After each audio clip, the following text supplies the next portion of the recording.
వాళ్ళిద్దరూ బావబామర్దులు సర్కార్లా key role play చేస్తున్నారు. ఇద్దరు కూడా మంత్రులే. వర్క్లా ఒక్కొక్కరిది ఒక్కో స్టైల్. ప్రజా సమస్యలను పరిష్కరించడంలో ఎవరికి వారే పోటీ. 24 గంటలు వాట్సాప్ లో అందుబాటులో ఉంటూ ఆఫీసర్లను ఉరికిస్తున్నారు. వాట్సాప్ గ్రూపుల్లోనే ప్రజా సమస్యలను పరిష్కరించాలని అధికారులకు చెప్తున్నారు మంత్రులు కేటీఆర్, హరీష్ రావు.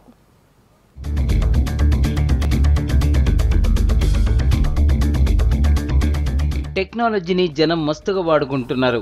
సమస్య వచ్చినా సంతోషం వచ్చినా సోషల్ మీడియాలో అందరితో పంచుకుంటున్నారు.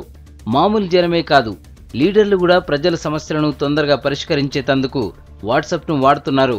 వాట్సాప్లోనే ఆఫీసర్లకు ఆదేశాలిస్తూ పరుగులు పెట్టిస్తున్నారు మంత్రులు హరీష్ రావు, కేటీఆర్.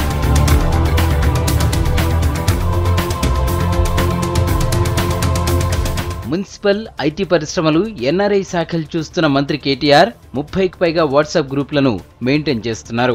శాఖలకు సంబంధించిన ఆఫీసర్లతో పాటు జిల్లా కలెక్టర్లు, లోకల్ ఎమ్మెల్యేలు ఇలా 30 వాట్సాప్ గ్రూపులల్లా ఎప్పుడు చూసినా అలర్ట్ గా ఉంటున్నారు. ఈ గ్రూపులల్లా ఏదైనా సమస్యపై ఒక్క పోస్ట్ చేస్తే చాలు, అధికారులంతా అలర్ట్ అవుతారు. ప్రతి సమస్యను వాట్సాప్ గ్రూపులల్లా ఆఫీసర్లతోటి చర్చిస్తారు. ఇంకోవైపు ట్విట్టర్లో కూడా కేటీఆర్ చాలా యాక్టివ్ గా ఉంటారు. హైదరాబాద్లో ఏం జరిగినా జనం ట్విట్టర్లో కేటీఆర్ కు కంప్లైంట్ చేస్తారు. మంత్రి కూడా వెంటనే రిప్లై ఇస్తారు. సామాన్యుల సమస్యలకు కూడా ఆయన రిప్లై ఇవ్వడమే కాకుండా సమస్యను సంబంధిత ఆఫీసర్ దృష్టికి తీసుకెళ్తారు. ప్రభుత్వ పరంగా పరిష్కరించే సమస్య ఏదైనా ఎమ్మటే పరిష్కారం అయ్యేటట్లు చూస్తారు.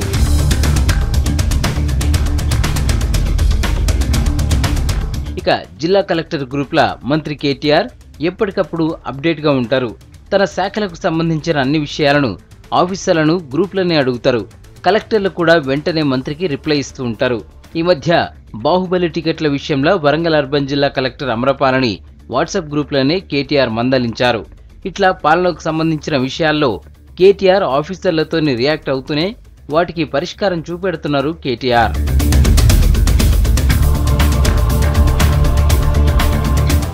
ఇక ఇరిగేషన్, మార్కెటింగ్ శాఖలు చూస్తున్న హరీష్ రావు కూడా వాట్సాప్ గ్రూప్లల్లా యాక్టివ్గా ఉంటున్నారు. ప్రతి పోస్టును చదివి రిప్లై కూడా స్పీడ్గా ఇస్తూ ఉంటారు మంత్రి. ఇప్పటికే ఇరిగేషన్ డిపార్ట్మెంట్ల ఫైల్స్ కు బార్ కోడింగ్ విధానం పెట్టారు. ఇది సక్సెస్ఫుల్ గా నడుస్తోంది. బార్ కోడింగ్ తో ఏ ఫైల్ ఎక్కడ ఉందో సెకండ్లలో తెలుసుకోవడంతో పాటు ఆ ఫైల్ ఎందుకు ఆగిందో సులువుగా తెలుసుకోవచ్చు.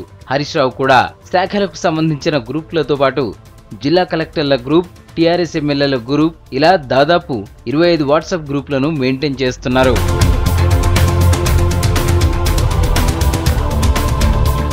ఏదైనా ప్రాజెక్టు వివరాలు కావాలని మంత్రి హరీష్ రావు పోస్ట్ చేస్తే చాలు, ఎమ్మటే సంబంధిత ప్రాజెక్టుల వివరాలు ఆఫీసర్లు గ్రూప్ల రిప్లై ఇవ్వక తప్పదు. మిషన్ కాకతీయాల భాగంగా అధికారులు చెరువు వద్దకు వెళ్లినప్పుడు, పనులను తనిఖీ చేసినప్పుడు ఖచ్చితంగా ఒక ఫోటోను గ్రూప్లో పెట్టాల్సిందనట. ఇలా ప్రతి అంశాన్ని మంత్రి హరీష్ రావు సీరియస్ గా తీసుకుంటారని అధికారులు చెప్తున్నారు. ఇక హరీష్ రావు పేషి ఆఫీసర్లు మంత్రి వాట్సాప్ లో ఇచ్చిన ఆదేశాలతో ఉరుకులు పరుగులు పెడుతుంటారు.